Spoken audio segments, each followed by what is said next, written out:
it just seems the only thing that it seems to me is going on is there's a lot of people getting hurt and a lot of time spent with that. Like, Carl got shot, and then Daryl got shot, and now Beth is in a coma, and they bring in this kid that they have to amputate his leg. It's like there's and I guess it's somewhat realistic because with all this stuff going on, people are getting shot, people are getting hurt, people are going to die, whatever. But it just seems like we're spending a whole lot of time with Herschel, who's a veterinarian, being able to bring people back from things that you would think would have killed them, and it would have been tough for a full doctor with all of his medical capabilities at his disposal. Now to contrast that, I think we've seen similar things.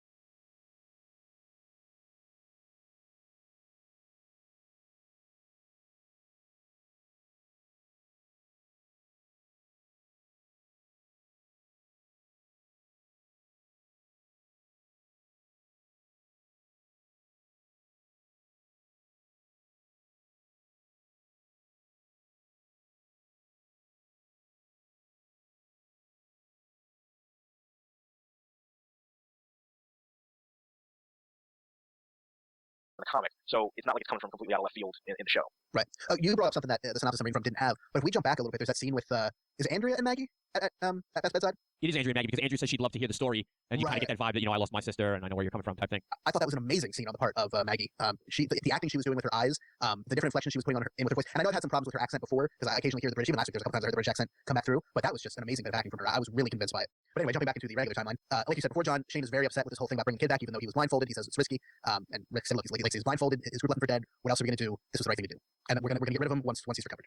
And Herschel has a nice scene where he gets to yell at Shane and tell him to keep his mouth shut if he wants to stay on the farm, which I laughed at quite a bit. Yeah, Shane. Well, I guess you're about to get to it. Shane goes out here, and Andrea follows him, and this to me is like the first real meeting of Team Shane. Yeah, and there's clearly now a tangible line drawn in the sand, if you will. They even dress similarly. I don't know if anybody noticed that, but they both had jeans and like button-down jean shirts on. They definitely look like they were wearing a uniform. But yeah, so they go out. I guess somewhere at this point is with the conversation with Beth and Andrea. But yeah, Dale is still, he's upset. He's shocked to find out that Andrea still agrees with Shane. And she says that Shane has done more to keep the group safe than anybody else, including Rick. And Maggie comes in, yells at Herschel for his drinking and disappearing. Another good scene with her. And then this is where we have Glenn and Maggie have a conversation where he reveals that, look, when I was shot at back earlier in the episode behind the bar at the dumpster, I was only thinking about myself, which isn't really true. He was thinking about her, but he says I froze because you told me you love me, and I just want to keep myself alive, and I can't go on like that because that just makes me a danger to everybody else. It doesn't make me dependable, and it's not a good situation. So we kind of leave them in a little weird way. And then we meet back up with Lori and Rick, and they're out in their tent getting changed and comparing scars and bruises. When we have a little bit of I guess you could call this a Lady Macbeth moment, although maybe not as devious, where she's talking to Rick and kind of ends with her whispering into his ear and telling him that Shane believes the baby's his. He thinks I'm mine. You would kill to protect what's yours, and he thinks I'm his. Shane is dangerous, and we need to do something about it. And that is where the episode ends. And like I said, very Lady Macbeth moment. It definitely feels like that. Someone whispering in someone's ear to get them to do what they want, like in a Greek tragedy or that type of thing. But I think even though we might not like Lori that much, I think we all agree that she's absolutely right. Like if Rick doesn't do something, this is going to end very poorly for him. This was one of my favorite scenes of the whole episode. The scene at the end in the tent, and the look on Rick's face when she's telling him these things, especially that very last shot, it bumped my Buster rating up a half a Buster. He got a half a Buster just for that look on Andrew Lincoln's face. It was perfect. Yeah, it was really, really creepy. A lot of great tension. I mean, I know last week we had a ton of excellent actual, gun-based tension, but this was a good version of just dramatic tension. Just two people discussing what they had to do, and you can tell things are going to get very interesting next episode. And as the season closes out. I have been so anti-Lori, especially this season. I don't know what it is, but her character just kind of irritates me. I just don't like the way she's written. The whole trying to get people to go after them and then getting in the car and then hitting the zombie with the car. Like, it was so kind of cliche. I mean, I wasn't on last episode to kind of get my thoughts on that, but I just thought it was so cliched and so maybe lazy writing. It was just real clumsy. I wasn't a huge fan of that at all. But with that scene at the end, I was like, I've never liked Lori more than in this scene right here and right now. There was just such a turn in her character, a good turn. I mean, it was just like, oh wow, she's being really devious. And I think, I don't know if maybe they let Sarah Wayne Callies, just kind of a little more of her acting ability kind of come out, and they weren't, pushing it down so much, or maybe they just finally gave her a good piece of script to read. But that was just so awesome to see her conniving like that, and the way she is completely turning on Shane, and saying he's dangerous. And she, it was kind of cool because she was pretty much regurgitating all of the stuff that Herschel had told her. And it's almost like when Dale, I mean. I'm sorry, Dale. Yeah, when Dale and Lori kind of had that moment in that discussion, I think it was when Lori kind of realized what she knew in the back of her head, and it just kind of all made sense to her. And then I think she knows it's going to be trouble, and that now that Rick has kind of reasserted himself in that group, that that was just an awesome turn. On the flip side, it's interesting to see Andrea's perspective, because it seemed like her and Dale were not quite on the outs as much as they were in previous episodes, almost like they're kind of reconciling and being able to get along. I think didn't at one point they both come out of the RV together, or maybe they were just walking together. I thought maybe they come out of the RV together. Don't really remember. Wasn't that when Rick had gotten back? Weren't they all kind of standing around in the same area? Yeah. Like, I couldn't tell. I didn't go back and rewatch that part, but it seemed like they were kind of reconciling. And when Andrea had a conversation with Shane, where you've done more than even Rick has, and they're having a conversation about leaving again, I was like, wow, what an interesting turn with Andrea and how she's going. And again, I think a lot of this has to do with the fact of where the TV show is compared to where the book is, and the Shane factor. The fact that Shane is still around is such a huge deal and such a game changer for a lot of these characters. I just thought it was cool that it kind of sets up this dynamic going on between the two of them. But one thing that we didn't mention last week, and you guys with better memories can correct me if I'm wrong, these 2 episodes since returning from the hiatus have no comic book mirror. Nothing like this has happened in the comic, correct? I mean, I would disagree. I'd say the stuff with them bringing a person from another camp home with them has happened. And I think, especially in relation to another town and another character whose name I won't mention, I definitely get the vibe that that's happening. It's just happening a little earlier and in a slightly different place. Okay, but I guess what I'm getting at is like the trip to the bar, the guys from Philly, the shootout, the leg and the fence thing. That stuff's on. Yeah, it's all pretty much new territory. The one thing that I love the scene with Laurie. I liked. I thought Sarah Wayne Callies did a great job, like you said, Russ, of being real conniving and whispering in his ear and all that. I thought that went over great. The problem for me with it is I know Shane's dead, and and that's not a spoiler. I don't know that he's dead, but how could they ever coexist on the show? Well, he could just leave the group and become kind of a Merle type thing. I guess right? it's He's on possible. fringes and he's dangerous, but you don't know where or when. Right. I guess any other kind of reconciliation of this would be a total cop out at this point, though. Like, there's no way you can ever see Rick and Shane coexisting together in this camp. So I guess there's a possibility Shane goes on his own and has, like you said, he's a Merle type character. I'm sure everybody's hoping that he would end up being the governor or something like that. But I just think he's dead. I mean, there's been too many signs that. And I think you're probably right. I'm just trying to think of other possibilities. Both John and Russ used the word conniving when you were talking about the scene with Laurie. Do you think that's an accurate word? Because I didn't get the feeling that she was trying to be deceitful or sway things one way or the other. I just felt like she was honestly scared and was really trying to express what she felt was the truth to Rick and try to get him to understand. Yeah. I don't think deceitful. I don't think she was saying anything that wasn't true, but something about the way she was going about it, like almost like she knew that Rick probably wasn't going to go for this unless she presented it just so. I can see that, and I think I would agree with that also. I mean, the guy did try to rape her last season. I mean, let's not forget, she does have very legitimate reasons for needing this guy gone. Yeah. Beyond just, somebody else said this, I think this might happen. She knows something did happen for sure. But even after that, she wasn't completely in the anti-Shane camp. When he made a good argument a couple of times, she seemed to be in favor of what he was saying, or at least tried to temper Rick's opposing viewpoint a little bit. One of the things I think it is possible that Shane could, if they're not going to kill him off, that he could kind of come back to the fold. I think if they get into such an extreme situation, or the group gets into some extreme danger, and Rick is able to do something that is so head and shoulders above what Shane has been able to do. Like Rick is able to, to put them in a position of, basically saving their bacon or saving Shane's life or doing something where Shane is forced to have kind of an epiphany about Rick's ability to lead and the fact that, what's between him and Laurie is done and over. And maybe that's Andrea, maybe him and Andrea get closer and, he that time allows him to distance himself from Laurie. I'm not sure.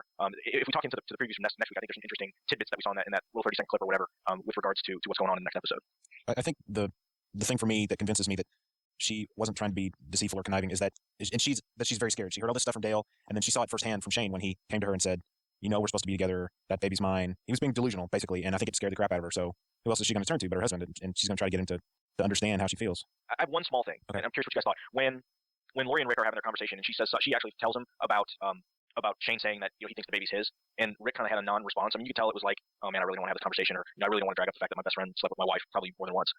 But when she kind of told him, she's like, it's yours regardless. I just thought that was a weird thing to say. It's like, that's a weird thing to say to your husband. It's like, this baby's yours, even if it's not yours. I mean, I think it kind of goes without saying, but it made me uncomfortable listening to it. I was like, man, I would not want to be that dude. Yeah, it was a strange thing, I think, for her to say, but I think she was just trying to make him believe once and for all, you're the guy I want. I have no interest in Shane, regardless of whether or not this baby is his. Yeah, exactly. I don't think it was a bad piece of writing, and I don't think it was a bad character moment. I thought it was actually kind of good in a way because it just seemed so odd to me, at least. And like I said, it made me uncomfortable watching it. I was just like, man, that's just a weird thing to say. But again, it just kind of reinforces what's going on. I'm ready for Shane to die. I really think we need to see Shane and Rick come to a head, and I think that'll be part of this. What draws us to the story in the comic in particular is the interaction with characters, and we need another huge, big time conflict between characters. And I said last week I'm losing faith in the show. This was a little better this week, but we really need to see some drama as opposed to soap opera. And I think we've been getting a lot of soap opera this season. I'm in total disagreement because Shane is the only character that I'm 100% happy with to this point. I'm afraid, if they killed off Shane, I'm afraid of if they're going to start writing Rick better or not. Is T-Dog going to get to come out and play with us soon? I'm not in love with Daryl Dixon and the way that's been going. The female characters haven't been strong yet. Dale is almost completely unlikable at this point. Well, I think what you're saying is accurate, and I think it's because there's too much Shane in the show. I think once Shane's gone, it'll get back to the characters that we know and love from the book. I kind of disagree because I think that tension adds something, and I think the way that the characters have changed are maybe more interesting because Shane is still around. And I think I don't know. I just think maybe it's too much Rick. Well, Shane's not there. I guess I like the tension. I would agree that tension is good, but there comes a point when you can only stretch, a string so far before it'll break. No, that is a good point. That is true. And I think the tension, especially with, like you said, the previews for next week. John, you didn't watch the previews, did you? Nope. You got to start watching the preview for next week, brother. I don't want to. That way you'll know what we're talking about. I don't want to know what you're talking about. You don't know what we're talking about most of the time anyway. Do we want to hear Aaron Newirth's short review of Triggerfinger like we did last week with Nebraska? Yeah, definitely. And Aaron's full review for the show is up at hhwlod.com or walkingdeadtv.com. So you can read his full review there, and we'll get little snippets of it here. Yeah, he says, overall solid episode. Had a lot of things I really like to see in an episode of this television show. The opening half was very well handled, very tense, putting the audience right in on the action occurring. Things only escalated when the walkers arrived. Glenn may have been way too accurate with his shotgun, but at least we have these characters having to work under a high amount of pressure. Similarly, it was cool seeing the Laurie situation resolved quickly and graphically, and Jordan expressed that, and I think we would all agree with that. There isn't much that beats a zombie trying to push his face through the windshield with his skin getting scraped off. The second half of the episode slowed down a bit, but it did provide a lot of good monologues for some of the different characters. There were some scenes here that I thought were quite well written. Once again, Shane causes some controversy with the others, but John Bernthal is great as always with his handling of the character. The thing bugging me most about this episode is how I'm really just don't liking Dale anymore. I want to, and he's technically in the right, but he just seems to be coming off as unlikable. Dark ending, too, which is setting up a future rift between Rick and Shane. Overall, 4 busters, leaning towards 4.5. Thank you, Aaron. I actually thought this was a little bit of a bounce back for Dale, in my opinion. I think he's kind of been, kind of portrayed as a bit of a nut and a kook, but I thought he kind of rebounded a little bit, and when he kind of talked to Lori and things kind of returned to some normalcy, I thought, I don't know, I liked him more, I guess, in this episode than I had earlier in the season. You guys want to hear my Dale impression? Please. Andrea, no.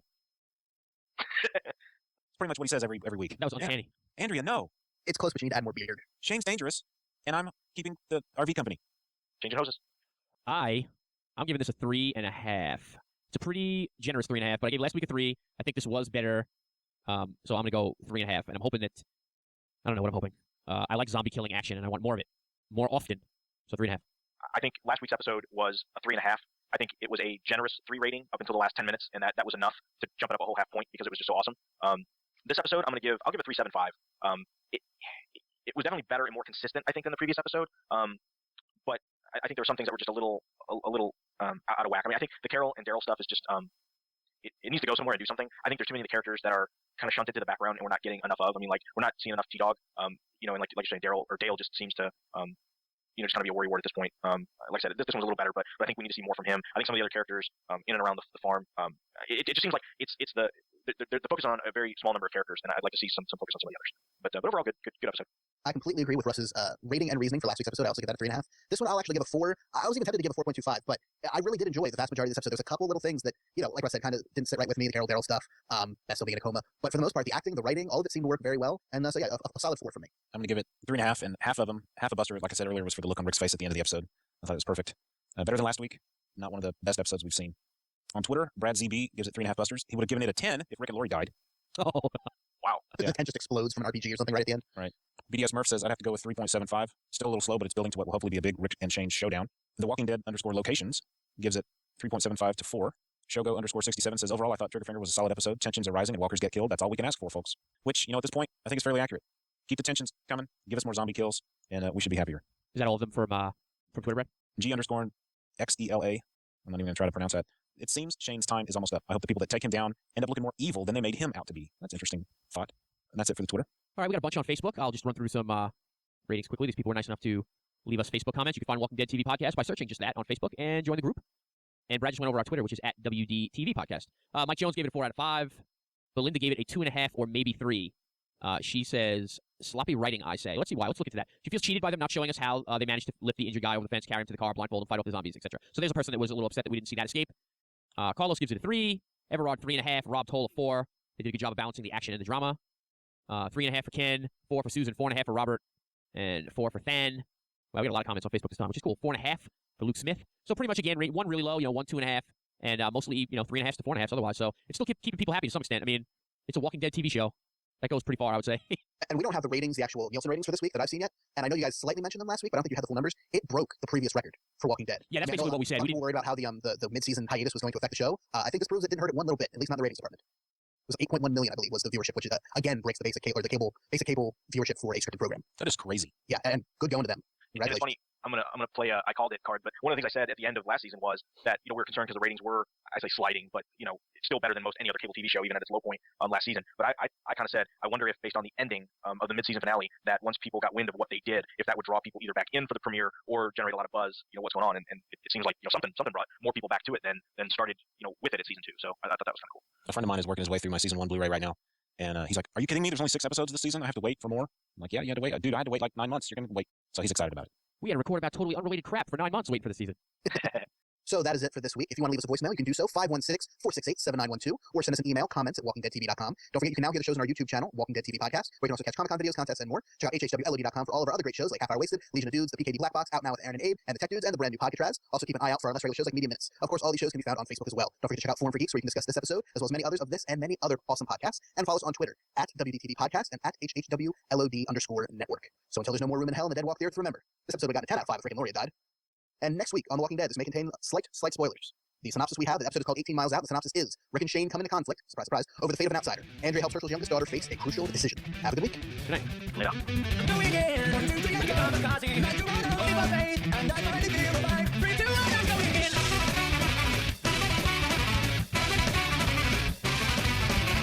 Season 2, John? she's been taking a lot of We flack. played this, didn't we? Yeah. Yes. Son of a. That's what you just sent me, though, correct? Nope. All right. How about what's the name of the file you just sent me?